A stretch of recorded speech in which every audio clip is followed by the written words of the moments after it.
Bienvenidos a 10 o menos. Antes de que existieran los aviones, el Internet o incluso el correo moderno, hubo una red que unió imperios, religiones, culturas, lenguas y secretos durante más de 1000 años. No fue una autopista, ni un solo camino, sino un conjunto de rutas comerciales que se extendieron por miles de kilómetros desde China hasta el Mediterráneo. Se la conoce como la Ruta de la Seda. Pero lo que realmente se transportaba por ella iba mucho más allá de la seda. Antes de que existieran los aviones, el Internet o incluso el correo moderno, hubo una red que unió imperios, religiones, culturas, lenguas y secretos durante más de 1000 años. No fue una autopista, ni un solo camino, sino un conjunto de rutas comerciales que se extendieron por miles de kilómetros desde China hasta el Mediterráneo. Se la conoce como la Ruta de la Seda. Pero lo que realmente se transportaba por ella iba mucho más allá de la seda. La Ruta de la Seda comenzó a tomar forma durante la dinastía Han en China, alrededor del siglo II a.C. Fue entonces cuando el emperador Wu envió emisarios hacia el oeste para buscar alianzas contra los pueblos nómadas del norte. Uno de esos emisarios, Zhang Qian, regresó con información vital sobre los pueblos más allá del desierto de Taklamakan. Esa información se convirtió en el primer mapa mental de lo que luego sería una red comercial sin precedentes. Así comenzó a tejerse, literalmente, la ruta que llevaría seda china a los romanos y vidrios romanos a los chinos. Pero no era solo seda lo que viajaba. También viajaban caballos persas, papel, especias, perfumes, piedras preciosas, esclavos, marfil y hasta bacterias. El mundo se movía en caravanas. Samarcanda, Bujará, Kasgar y Alejandría eran mucho más que puntos en un mapa, eran centros de poder, de cultura, de encuentros y a veces de enfrentamientos. Uno de los aspectos más sorprendentes de esta red es cómo funcionaba sin un único control central. No existía un jefe de la Ruta de la Seda. Cada tramo era operado por comerciantes locales, que pasaban la carga al siguiente grupo como si fuera una carrera de relevos cultural. Por eso, la mercancía que salía de China rara vez llegaba intacta a Europa, se transformaba, se mezclaba, se perdía o se reinterpretaba. Pero más importante que los productos, eran las ideas que circulaban. Gracias a la Ruta de la Seda, el budismo salió de la India y se propagó por Asia Central hasta China y Japón. El cristianismo nestoriano llegó a Persia e incluso a Mongolia. El Islam se expandió por rutas del comercio, más que por rutas de guerra. También circularon textos científicos, recetas médicas, técnicas agrícolas y formas de arte. Un tapiz persa podía inspirar patrones en una cerámica china. Un tratado de astronomía árabe podía acabar en manos de sabios europeos. Era, literalmente, el Internet del mundo antiguo. Pero no todo lo que se transportaba era deseado. Por esas mismas rutas, viajaron enfermedades. La peste bubónica, que devastó Europa en el siglo XIV, probablemente llegó a través de la Ruta de la Seda, desde Asia Central hasta las costas del Mediterráneo. El mismo canal que conectaba civilizaciones, también propagaba el colapso. Entre los viajeros más famosos está Marco Polo, el mercader veneciano que viajó a la corte del emperador mongol Kublai Khan en el siglo XIII. Su libro, aunque muchas veces exagerado, inspiró a generaciones de exploradores, incluyendo a Cristóbal Colón. Pero Marco no fue el único. También hubo diplomáticos, peregrinos, soldados, esclavos, mercenarios, sabios y hasta espías. La Ruta de la Seda no era solo para comerciantes, era una autopista del destino. Lo curioso es que la mayoría de los europeos no sabían exactamente de dónde venía todo lo que llegaba a sus mercados. La seda era tan exótica que se creía que brotaba de los árboles. El papel, que revolucionaría la escritura, llegó desde China y transformó el mundo islámico antes de entrar en Europa. La pólvora, otro invento que viajó por estas rutas, cambiaría para siempre el arte de la guerra.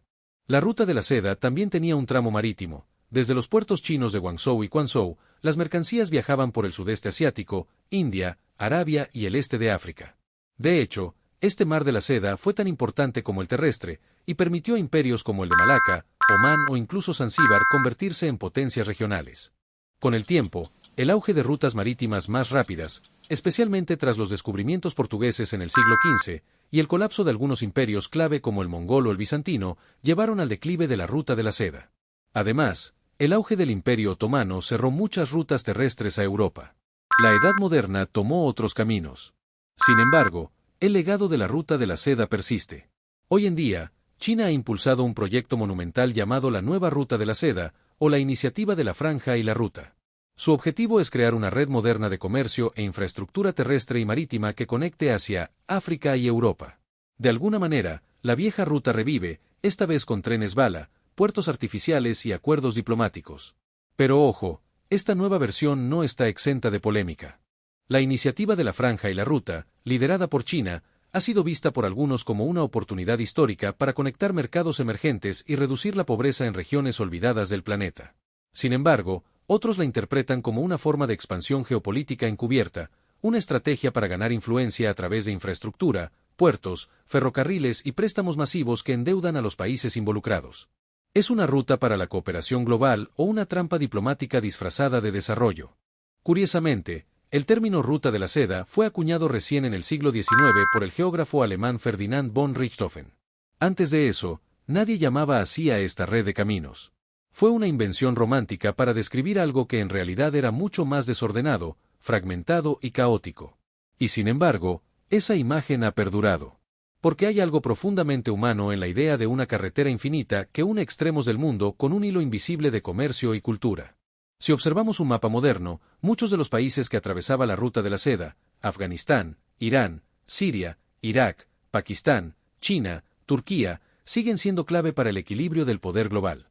Y muchos también son escenarios de tensiones, guerras o grandes transformaciones. Lo que alguna vez fue una red de intercambio ahora es también una red de desafíos, rutas bloqueadas, zonas minadas, territorios bajo ocupación o estados fragmentados. Y sin embargo, los ecos de esa ruta siguen vivos en miles de pequeños detalles. En la mezcla de palabras persas en idiomas del sur de Asia. En recetas compartidas entre pueblos que nunca se conocieron.